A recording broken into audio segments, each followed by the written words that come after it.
Selamat datang dan bertemu kembali kita pada perkuliahan keterampilan komunikasi.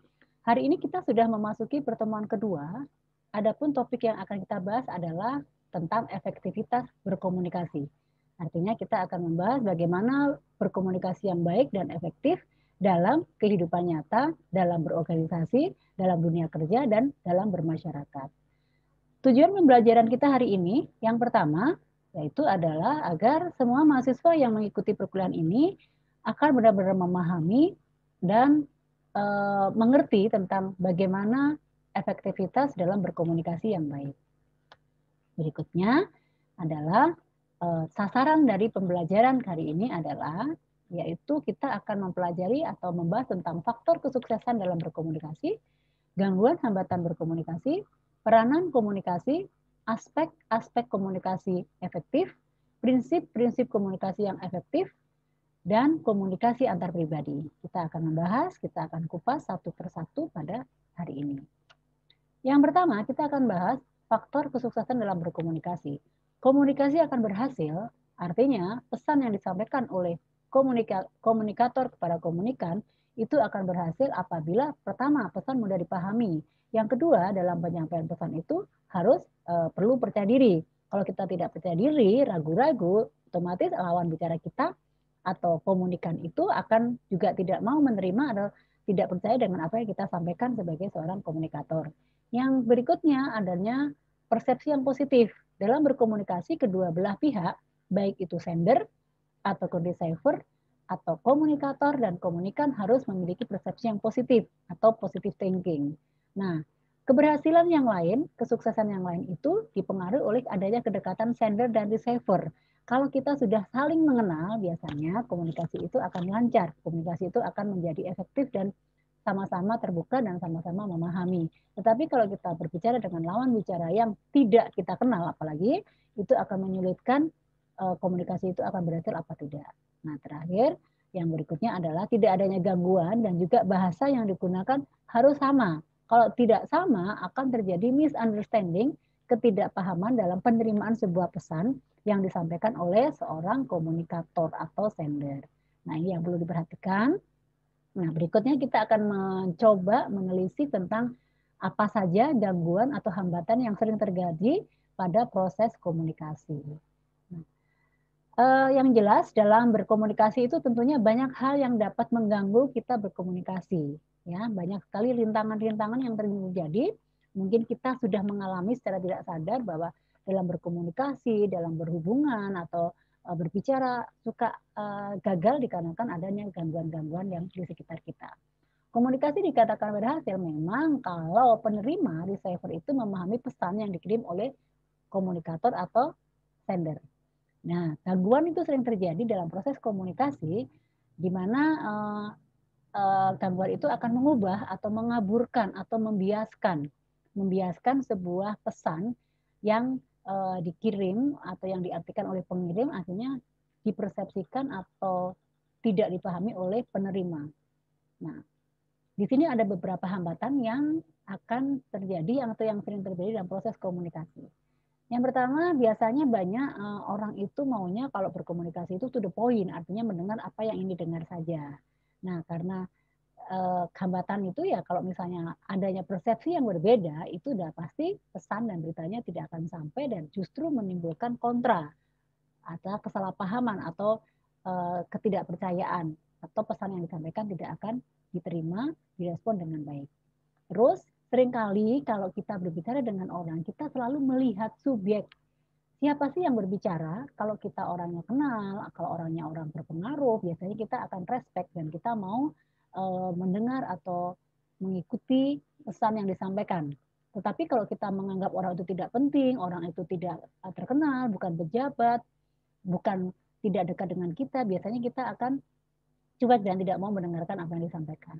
Nah, yang kali terjadi juga adanya informasi yang memang terlalu diulang sehingga orang artinya orang selalu tidak menghiraukan karena pesannya diulang-ulang sehingga tidak pesannya sendiri sudah tidak apa ya tidak update sehingga itu banyak kali orang yang selalu tidak mengikuti atau tidak mengindahkan atau tidak menghiraukan informasi yang disampaikan. Atau kata-kata yang sama tapi makna berbeda, dan tidak memperhatikan simbol nonverbal, atau pada saat berbicara dalam saat proses komunikasi itu penerima atau receiver itu dalam kondisi tidak fokus, sedang ada masalah, sehingga menghadapi komunikasi itu dengan emosional dan rasa yang tidak tenang atau gelisah. Jenis hambatan. Jadi hambatan dalam berkomunikasi itu ada dua jenisnya. Hambatan yang terjadi dari proses komunikasi itu sendiri dan hambatan fisik. Proses komunikasi itu biasanya menyebabkan hambatan dari mana? Dari pengirim pesan, dari simbol yang disampaikan, karena dalam komunikasi itu kan selalu ada simbol, ada kode, ada bahasa-bahasa sandi, ataupun juga media itu alatnya bisa email, bisa WA, bisa telepon, dan sebagainya, itu yang menjadi faktor hambatannya terjadi. Nah, berikutnya faktor fisik ya kita lihat fisik adalah secara kasat mata bisa kita lihat, contohnya pada saat kita melihat orang atau kita sendiri sedang sakit tenggorokan atau sedang berada di bandara atau di tempat yang berisik atau yang dengan suara-suara yang mengganggu, itu pasti kita tidak bisa berkomunikasi dengan baik ya. Apalagi kalau sakit tenggorokan, kita tidak bisa ngomong selugas, kita tidak bisa ngomong jernih atau sesuai dengan harapan kita, karena memang ada kendala dalam hal tenggorokan sehingga kita tidak mampu berbicara dengan baik. Yang kedua ya cacat fisik yang sudah nyata-nyata itu akan sangat menjadi penghambat utama kalau kita berhadapan dengan orang bisu, tuli, buta, bibir sumbing atau juling. Kita akan sulit. Sebagai orang normal kalau kita bertemu dengan mereka kita akan sulit, bingung merespon atau mengartikan tutur bahasa atau informasinya, kita bingung. Tentunya kalau berbicara dengan orang yang berdisabilitas ini atau berkebutuhan khusus ya tentunya harus sesama mereka, karena mereka memiliki bahasa-bahasa yang sudah disiapkan, bahasa-bahasa apa namanya, kalau misalnya yang orang buta itu bahasa Blair dan sebagainya, itu sudah mereka yang paham tapi kita tidak paham. Terus berikutnya adalah masalah semantik ya, nanti kita akan bahas satu-satu, masalah sintaksis, masalah psikologis, masalah sosial dan lain-lainnya. Sosial ini berarti lebih ke lingkungan, kita akan bahas satu-satu. Ini adalah faktor-faktor ya, tadi dipengaruhi, hambatan itu dipengaruhi psikologis, lingkungan, fisiologis, psikologis, semantik, sintaksis, organisasional, dan kultur. Nah, ini kita akan lihat satu persatu. Pertama, lingkungan. Jadi lingkungan ini mempengaruhi, memicu adanya kegagalan dalam berkomunikasi itu lingkungan. Karena memang kalau kita berkomunikasi dengan lingkungan yang tidak mendukung, ya kita tidak dianggap. Ya, misalnya kita berada di lingkungan yang situasinya sedang tidak kondusif. Contoh, kalau kita sebagai seorang marketer, kita seorang developer, ya kita bekerja di properti, kita mengunjungi suatu wilayah lingkungan, maaf, misalnya sedang dalam kondisi habis kena bencana banjir atau kena musibah, terus tiba-tiba kita datang di lokasi tersebut, kita gembar-gembor, kita promosi, kita menjual properti kita dan sebagainya, atau menjual suatu produk dengan promo, diskon dan menarik, itu tidak akan didukung, itu tidak akan direspon dengan baik. Kita sia-sia, kita seperti orang menggarami air laut, jadi mubazir dan kita tidak ada artinya. Itu adalah faktor-faktor yang memang perlu kita lihat. Kenapa? Karena orangnya tidak merespon dan mereka kita harus bisa dan kita harus mengerti bagaimana kebutuhan mereka, sehingga kita juga dalam berkomunikasi itu kan butuh kenyamanan dari kedua belah pihak, dari penyampai pesan, dari komunikator itu sendiri atau sender, dan juga penerima pesan atau komunikan. Itu harus dua-duanya nyaman, berada di lingkungan yang positif, mendukung. Nah, itu kita harus sangat memperhatikan. Ya, misalnya kita datang dalam lingkungan yang sedang berduka, terus kita sedang menawarkan sebuah kegiatan yang untuk gathering dan sebagainya, tentunya tidak didukung, karena itu sangat tidak sesuai. Pesan itu akan sekali lagi justru menyinggung, ya, menjadi, dan ini yang perlu kita perhatikan. Ternyata berkomunikasi itu harus memperhatikan lingkungan dengan baik ya. Kalau pesan yang akan kita sampaikan kita akan diterima. Yang berikutnya faktor psikologis. fisiologis, yaitu di mana ini adanya jarak.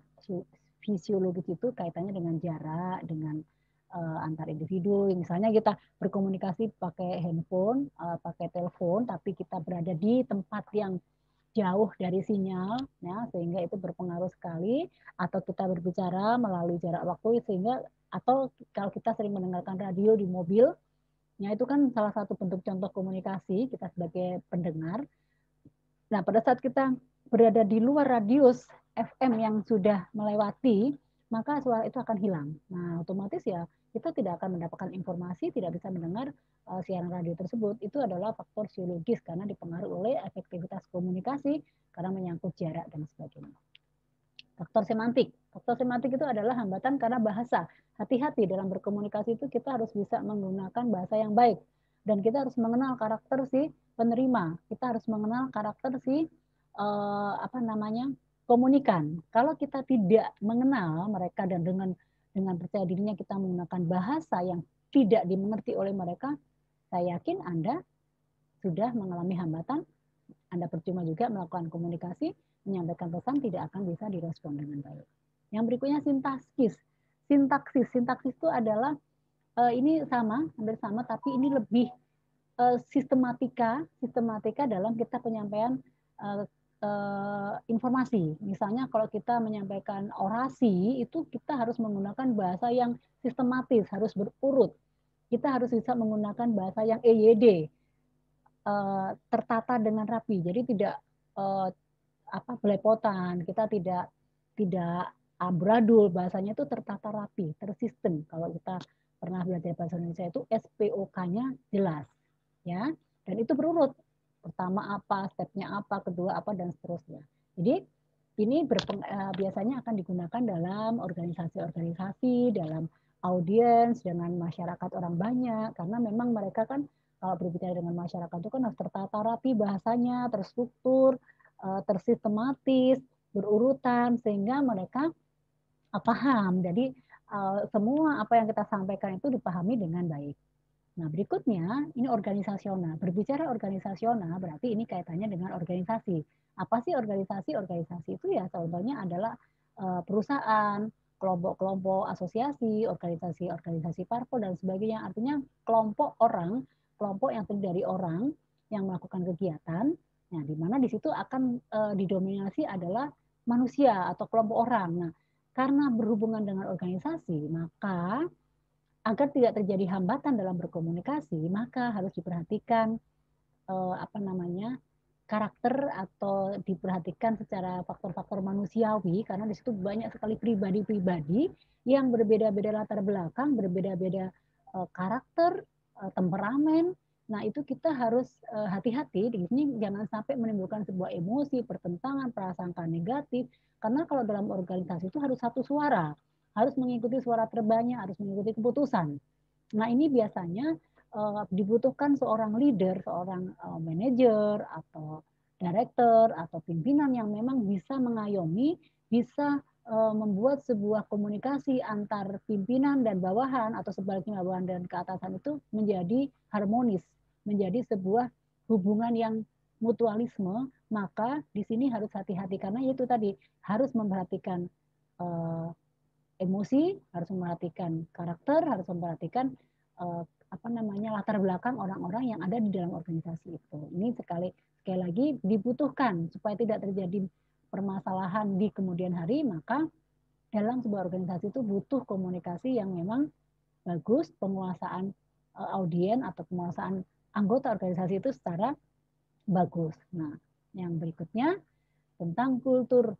Kultural itu artinya berhubungan dengan budaya. Ini hampir sama dengan organisasi, tapi ini lebih fokus ke budaya tradisi yang berbeda. Itu memang kadangkala atau bahkan sering itu menjadi kendala dalam berkomunikasi karena bahasa tradisi budaya setiap daerah kan berbeda, sehingga kalau komunikasi kadang apa arti di satu daerah itu A, tapi belum tentu di arti di daerah B itu sama. Makanya itu harus ada komunikasi yang netral, ya biasanya untuk menghindari hambatan tersebut atau untuk tidak terciptanya hambatan tersebut, maka kita harus menggunakan bahasa, setidaknya bahasa nasional, bahasa Indonesia yang baik dan benar, yang memang bisa dipahami oleh kedua belah pihak.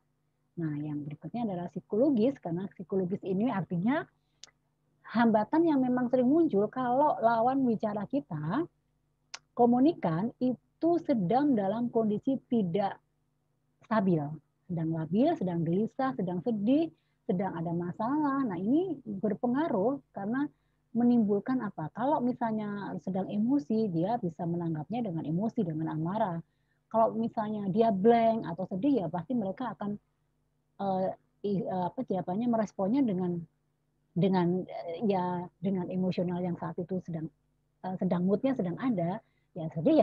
Akhirnya kita tidak bisa berbicara karena kalau kita berhadapan dengan orang yang labil tidak akan sampai, ya. Mereka bahkan balik bertanya kembali tadi berbicara apa, karena mereka ngeblank dan tidak fokus, karena psikologis ini berpengaruh kepada fokus seseorang dalam merespon sebuah komunikasi. Nah, bagaimana cara mengatasi sebuah komunikasi dalam sehari-hari? Hambatannya itu perlu ditangani dengan cara apa? Ya, pertama perlunya ada umpan balik, perlu direspon, adanya konfirmasi.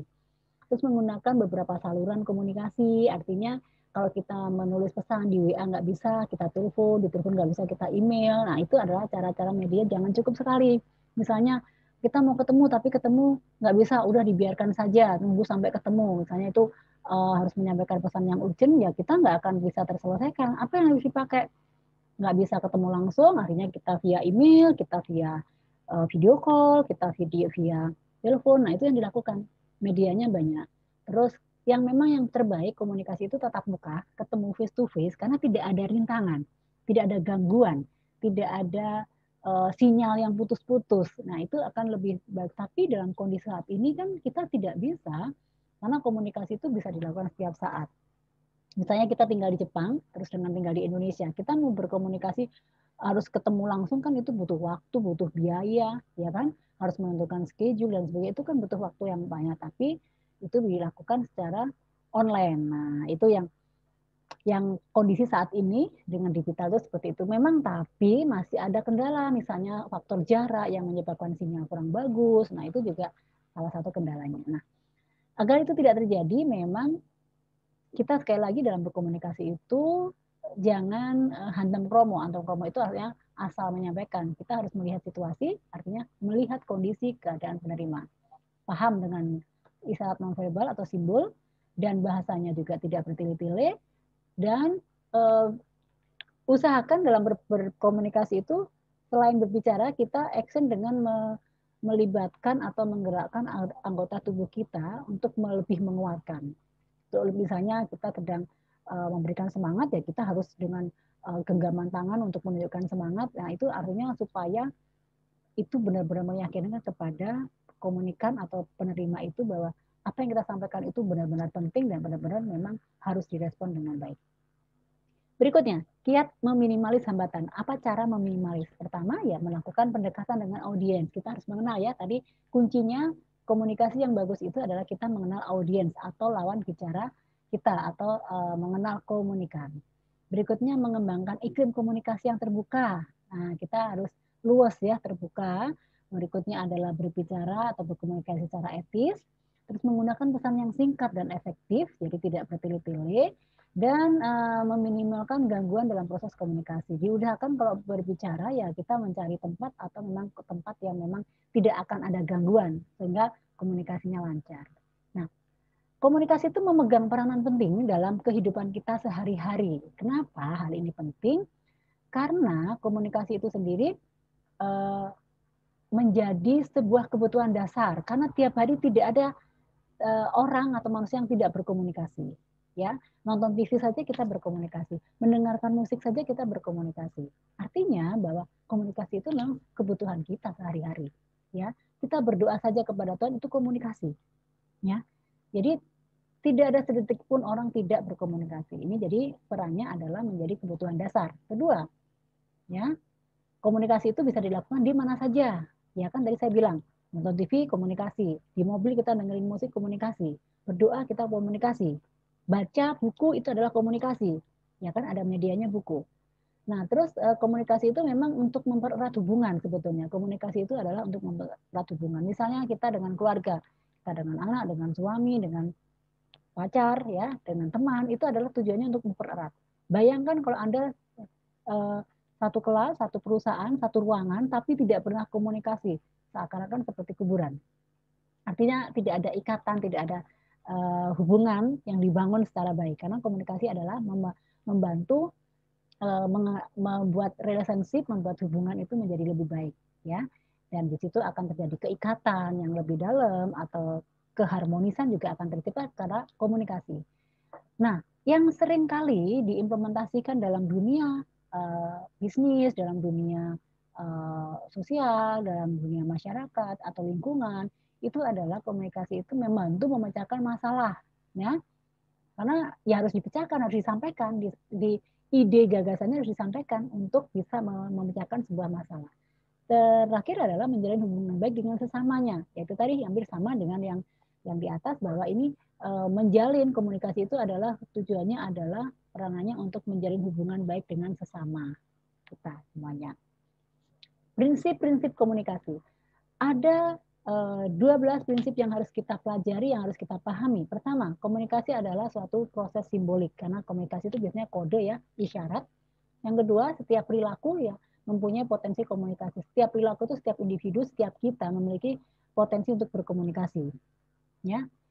Yang ketiga, komunikasi punya dimensi isi dan dimensi hubungan. Jadi ada isi, ada pesan, dan juga membangun sebuah hubungan. Berikutnya, komunikasi itu berlangsung dalam berbagai tingkat kesengajaan. Jadi komunikasi itu dibangun karena sengaja. Ya kan? Di dalam ini kita belajar di kelas itu adalah sengaja berkomunikasi. Karena ada hubungan yang dibangun, memang ada sengaja, ada info yang akan disampaikan. Atau Anda di dalam dunia kerja, dengan rekan kerja satu ruangan, Anda berkomunikasi sengaja. Karena ada hubungan, ada kebutuhan yang akan dilakukan. Jadi komunikasi itu adalah faktor kesengajaan. Komunikasi terjadi dalam konteks ruang dan waktu. Betul, komunikasi itu bisa dilakukan di ruang dan waktu di manapun kita berada. Keenam, komunikasi melibatkan prediksi peserta komunikasi. Jadi komunikasi itu memang berusaha mengajak semua yang ada, baik itu komunikator atau komunikan itu berperan dalam memberikan prediksi terhadap pesan-pesan yang disampaikan. Ketujuh, komunikasi itu bersifat sistematik, tersistem. Komunikasi itu kan kalau kita bertanya kan pasti berurut, ya. Misalnya, hai apa kabar, dari mana, sudah makan apa belum, itu kan sistematik, artinya berurut. Ya. Jadi kalau kita bertanya seseorang kan berurut, namanya siapa, tinggalnya di mana, umurnya berapa, itu namanya sistematik, pertanyaan akan berurut. Itulah komunikasi. Pasti ada pemanasan dulu, baru ada fokus inti dari komunikasi itu. Nah, itu namanya sistem, tersistem, ya. Kalau Anda berbicara dengan pimpinan Anda, pasti kan nggak ujuk-ujuk, hei kamu kesini nggak? Tapi tanya, bisa ke ruangan saya? Ditanya lagi, hari ini kamu mengerjakan apa? Targetnya sudah tercapai, nah baru nanti masuk ke inti permasalahan. Jadi sudah tersistem, sudah diatur. Nah, gitu. Yang berikutnya, sistem komunikasi itu semakin mirip latar belakang sosial budaya, semakin efektif komunikasi. Ya, jadi karena sering dilakukan terus-menerus, jadi biasanya faktor sosial budaya itu akan memberikan efektif dalam kita berkomunikasi. Jadi ada pertukaran sosial dan budaya itu menyebabkan komunikasi kita lebih efektif. Ya. Yang berikutnya adalah komunikasi itu bersifat non-sekuensial, ya, non-sekuensial artinya bahwa kita itu berbicara tidak fokus ke ini tapi melibatkan banyak orang. Nah, makanya komunikasi itu bersifat non-sekuensial. Sekuensial itu artinya tidak sendiri, tapi ada orang lain yang dilibatkan. Yang berikutnya adalah komunikasi bersifat prosesual, dinamis dan transaksional. Jadi memang komunikasi itu dinamis dan semacam transaksi, kan. Ada pertanyaan, ada jawaban. Karena komunikasi itu selalu ada yang bertanya, ada yang merespon. Itu namanya bersifat prosesual, dinamis dan transaksi. Ada yes or no, ada setuju, tidak setuju, kan gitu kan. Kalau ada yang bertanya, sudah makan belum? Oh sudah. Ya, sudah mandi belum? Oh sudah. Hari ini melakukan apa? Saya. Nah, itu artinya transaksi, ya, dinamis, tersistem juga, ya. Terus berkomunikasi bersifat irreversible, artinya ya memang Kalau komunikasi itu harus tidak ada yang sifatnya formal, ada yang sifatnya santai. Jadi bisa menyesuaikan. Jadi komunikasi itu bisa menyesuaikan dalam berbagai kondisi. Dan kondisi itu komunikasinya sesuai dengan lingkungan, sesuai dengan apa yang akan dibicarakan itu akan disesuaikan. Yang berikutnya, komunikasi bukan penasehat untuk menyelesaikan berbagai masalah. Sebenarnya bukan sebagai penasehat, tapi komunikasi itu media atau alat yang digunakan untuk menyelesaikan sebuah masalah, tapi bukan penasehat, ya, untuk menyelesaikan sebuah masalah. Nah, sekarang kita masuk ke komunikasi antar pribadi yang menjadi topik bahasan kita yang akan kita bahas di pertemuan berikutnya, yaitu tentang pengertian komunikasi antar pribadi, ya. Yang kita singgung di pertemuan sebelumnya adalah komunikasi interpersonal, itu adalah komunikasi antar pribadi. Apa yang dimaksud dengan pengertian KAP atau komunikasi antar pribadi adalah komunikasi verbal dan nonverbal antara dua orang atau lebih, itu menurut Joseph De Vito. Nah, tapi secara umum, secara garis besar, komunikasi itu merupakan komunikasi yang dibangun oleh dua orang komunikator yang secara sengaja. Ingat, komunikasi antar pribadi itu dibangun oleh dua orang komunikator, ya. Kalau antar pribadi kan biasanya lawan jenis gini, apa berbeda itu disengaja. Jadi komunikasi itu suatu kegiatan yang disengaja. Ingat ya, tanda petiknya disengaja, di mana orientasi ke arah satu sama lain, baik sebagai subjek ataupun objek. Subjek objek itu artinya sender dan receiver, yang tindakannya mewujudkan perspektif masing-masing baik terhadap diri sendiri maupun terhadap orang lain. Jadi komunikasi antar pribadi itu ada dua orang, ada dua subjek, dua-duanya bisa bertindak sebagai subjek dan dua-duanya bisa bertindak sebagai objek, di mana dilakukan secara sengaja untuk mewujudkan perspektif dan juga persepsi masing-masing baik terhadap diri kita atau terhadap orang lain. Artinya perspektif itu adalah bagaimana kita menilai orang atau kita menerima informasi atau pesan yang disampaikan oleh orang atau sebaliknya. Nah, ini adalah ciri-ciri komunikasi antar pribadi. Ini contoh saja. Yang pertama berlangsung di antara dua individu. Kita lihat ya, ini bisa dilakukan di mana saja. Anda bisa membayangkan, bisa memposisikan kalau Anda bertemu dengan rekan atau orang yang akan Anda ada diskusi, Anda akan ajak berbicara, ya seperti ini contohnya, ya. Tapi bukan berarti gaya seperti ini, artinya yang terjadi itu ciri-cirinya seperti apa? Yang terjadi ada berlangsung antara dua individu, membentuk dan menegosiasi hubungan. Membentuk itu artinya kan transaksional tadi ada tawar-menawar. Yuk kita mengerjakan, nggak mau, saya ngerjain dulu, misalnya kayak gitu. Kita mau pulang nih, enggak, saya mau ke sana dulu. Itu adalah negosiasi atau membentuk ini. Mau nggak kamu nemenin saya dulu ke toko buku misalnya. Aduh, tapi saya hari ini harus kerja, harus masuk ini nih. Nah, itu adalah membentuk dan menegosiasi hubungan.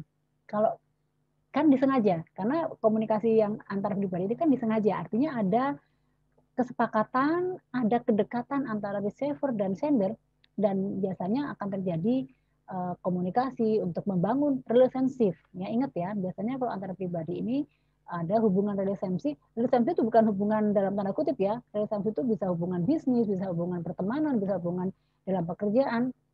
Yang supaya kalau itu terjadi komunikasi yang bagus, ya ujungnya bisnis kita juga bisa jalan. Kalau kita bekerja juga bisa kita selesaikan sama-sama, ada solusi. Ya, kalau misalnya pertemanan dalam tanda kutip, ya kita akan menjadi pasangan yang harmonis dan lanjut ke jenjang berikutnya. Nah, seperti itu. Nah, terus hubungan ini biasanya akan terus berkembang. Nah, berkembang ini artinya bahwa hubungan atau komunikasi ini akan menciptakan tingkat keharmonisan, menciptakan ikatan dengan lawan bicara kita. Nah, ini secara umum seperti itu. Nanti kita akan pelajari di pertemuan-pertemuan berikutnya lagi. Nah, apa sih tujuan ke komunikasi antar pribadi itu? Kenapa penting? Sekali lagi, kita harus menyadari kita itu butuh orang lain. Begitupun orang lain butuh kita. Jadi, tujuan terpenting dalam komunikasi antar pribadi ini adalah sama-sama orang lain itu mengerti saya atau sebaliknya, saya harus mengerti orang lain. Ya, ini kan. Tujuannya ada 4, orang lain mengerti saya dan saya mengerti orang lain. Ibaratnya mudahnya begini, seorang sahabat itu kan saling melengkapi. A dan B. A mengerti kondisi B dan B sebaliknya juga mengerti apa yang diperlukan oleh A. Saling melengkapi, saling membutuhkan, saling mendukung, saling mensupport. Disitulah akan tercipta sebuah keterikatan, persahabatan ya. Kalau misalnya sesama perempuan terjadi persahabatan dan sebagainya. Di dunia kerja juga sama. Oh, saya cocok banget bekerja dengan dia. Dia saling mendukung, dia tidak egois, dia selalu mensupport, dia selalu membantu. Nah, itu bentuk-bentuk orang lain mengerti saya dan saya pun mengerti orang lain. Ya, semacam mutualisme ya, simbiosis mutualisme itu kan saling menguntungkan. Nah, yang berikutnya orang lain juga mau menerima saya, begitupun kita juga mau menerima orang lain sebagai partner kita dalam berkomunikasi dan kita sama-sama bersama dalam melakukan sesuatu. Itu adalah tujuan utama komunikasi antar pribadi. Ya. Tingkatan KAP bisa kita lihat di sini ada tahap 1, tahap 2, tahap 3, tahap 4, dan tahap 6 dari kontak ya. Pertama kita kontak dulu, habis itu kita pendekatan, berbicara kan. Biasanya kan seperti itu kan, kalau kita baru mengenal orang kan tukar-tukaran kontak, kontak-kontakan kita saling memberikan informasi, habis itu kita memulai berbicara, kesamaan kita, hobi lah, kebiasaan kita. Nah, dari situ semakin menciptakan oh ada kecocokan biasanya gitu, dan dari kecocokan itu muncullah keakraban. Nah, keakraban itu ya kita akan bangun keakraban itu, kita tingkatkan terus, kita memiliki keakraban hanya karena butuh saja atau memang saling melengkapi. Itu terlihat dari kualitas dan kuantitas dalam keterikatan dan komitmen kita. Kalau kita maaf hanya membutuhkan karena butuh saja, ya itu tidak langgeng, tidak akan tercipta ikatan atau hubungan yang harmonis atau hubungan yang ikatan batin yang berkelanjutan kalau hanya sesaat. Nah, ada juga kadang kalau yang sesaat itu ujungnya ada perusakan. Ada perusakan ini artinya ya udah akan terjadi gap, pecah dan sebagainya. Nah, kalau ada ketidakpuasan, ada sakit hati dan sebagainya. Tapi apakah hubungan itu bisa diberbagi? Bisa, kalau dua-duanya saling terbuka. Tadi, seperti tujuan di awal, orang lain mengerti saya pun juga mengerti orang lain, maka itu bisa diberbagi. Nah, terakhir ya pemutusan ini. Pemutusan ini ya putusnya lanjut apa tidak ya. Macam lagu ya, putus atau terus. Nah, itu terjadi di sini. Nah, berikutnya, ini adalah tingkatan. Jadi kita saat ini, rekan-rekan, teman-teman, berhubungan dengan orang lain itu sekarang sudah pada tahap yang mana, fase yang mana? Masih keakrabankah? Atau sudah memutuskan berlanjut? Nah, dia berlanjut itu dalam bisnis, dalam pertemanan, dan sebagainya. Atau memang, udahlah saya tidak cocok berhubungan dengan dia, saya tidak bisa berkomunikasi dengan dia karena ini tidak cocok dan tidak sepaham. Itu bisa terjadi.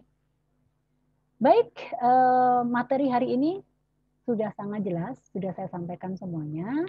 Sekarang kita masuk ke sesi diskusi.